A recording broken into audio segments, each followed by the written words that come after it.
जगदलपुर में वकीलों ने पुलवामा हमले को लेकर अपना विरोध जताया है। वकीलों ने हमले के लिए पाकिस्तान पर निशाना साधा और केंद्र सरकार से कड़ी कार्रवाई करने की मांग की। बड़ा ऑपरेशन करने की आवश्यकता है और हम प्रधानमंत्री जी से आह्वान करते हैं कि अब केवल उरी स्ट्राइक से काम नहीं चलेगा, अब लाहौर तक और कराची तक और इस्लामाबाद तक स्ट्राइक करने की आवश्यकता है। जो अपने देश के गद्दार हैं पहले तो उनका सफाया किया जाए, उसके बाद तो पाकिस्तान से निपटने के तरीके हमारे पास बहुत हैं और निपट लेंगे उनसे। बहुत निंदनीय घटना थी। अब मोदी जी का जो मूल मंत्र था एक सर के बदले 10 सर, वो आह्वान करके उसका करना चाहिए। अब तो निंदा और भर्त्सना से काम नहीं चलेगा।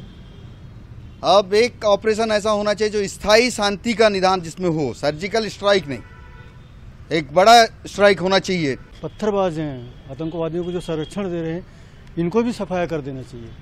उनके संरक्षण से ये इतनी बड़ी घटना घट रही है और अब समय आ गया है कि युद्ध करके ही जितने आतंकवादी के खोह तक और उनके मान तक जा करके उनको सफाया करना चाहिए। तो घटना है वो तो निंदनीय है और सबसे बड़ी बात यह है कि आतंकवाद को राजनीतिकरण से खत्म नहीं किया जा सकता। राजनीति से परे जाके पूरा सैनिकों को ऊपर छोड़ देना चाहिए।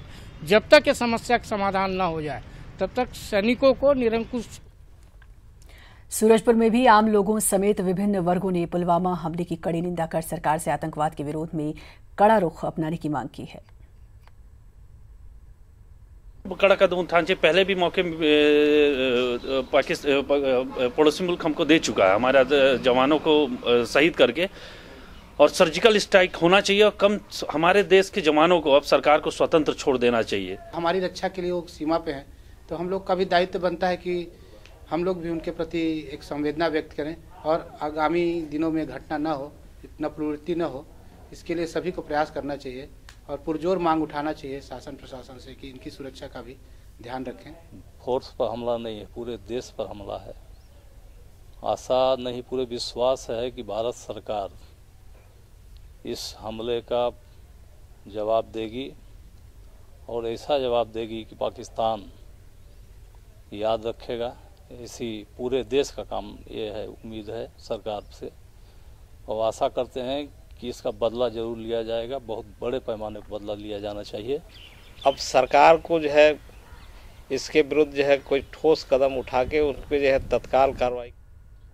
बिलासपुर जहां एसआईटी को लेकर हाईकोर्ट में सुनवाई हुई, नेता प्रतिपक्ष धर्मलाल कौशिक की याचिका पर यह सुनवाई हुई है। हाईकोर्ट ने फिलहाल यथास्थिति रखने का निर्देश दिया है। एसआईटी की जांच जैसे चल रही है वैसे ही रहेगी, ना तो किसी को छोड़ा जाएगा और ना ही किसी को पकड़ा जाएगा।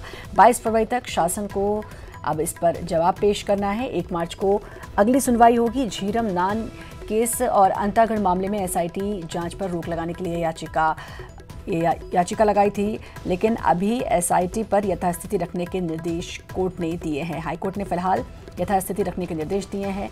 हाईकोर्ट ने कहा कि एसआईटी की जांच जैसे चल रही है वैसे ही चलती रहेगी, ना तो किसी को छोड़ा जाएगा और ना ही किसी को पकड़ा जाएगा। 22 फरवरी तक शासन को जवाब पेश करना है इस पूरे मामले में और 1 मार्च को इस पूरे मामले में अगली सुनवाई होगी। झीरम नान केस अंतागढ़ मामले में एसआईटी जांच पर रोक के लिए याचिका धर्मलाल कौशिक ने लगाई थी।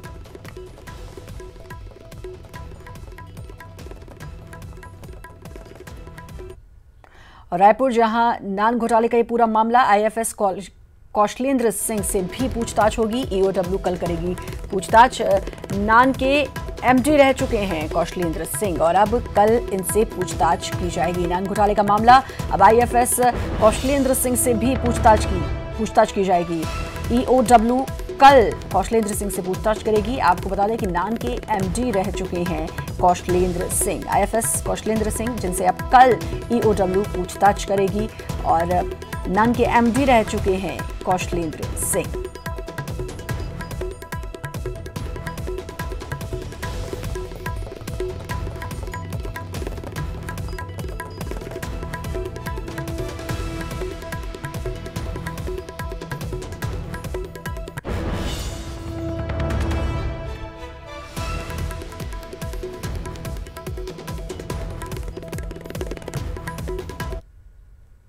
सोलह फरवरी को कांग्रेस के राष्ट्रीय अध्यक्ष राहुल गांधी एक दिन के लिए बस्तर प्रवास पर आ रहे हैं। राहुल गांधी जगदलपुर के चित्रकूट विधानसभा के धुरा गांव में टाटा द्वारा ली गई जमीन को भू प्रभावितों को वापस करेंगे। इसके अलावा उसी जगह से कोंडागांव जिले में लगने वाले मक्का प्रसंस्करण का शिलान्यास भी करेंगे। राहुल गांधी के धुरागांव आगमन को लेकर तैयारियां जोरों पर हैं। सीएम भूपेश बघेल ने खुद तैयारियों का जायजा लिया।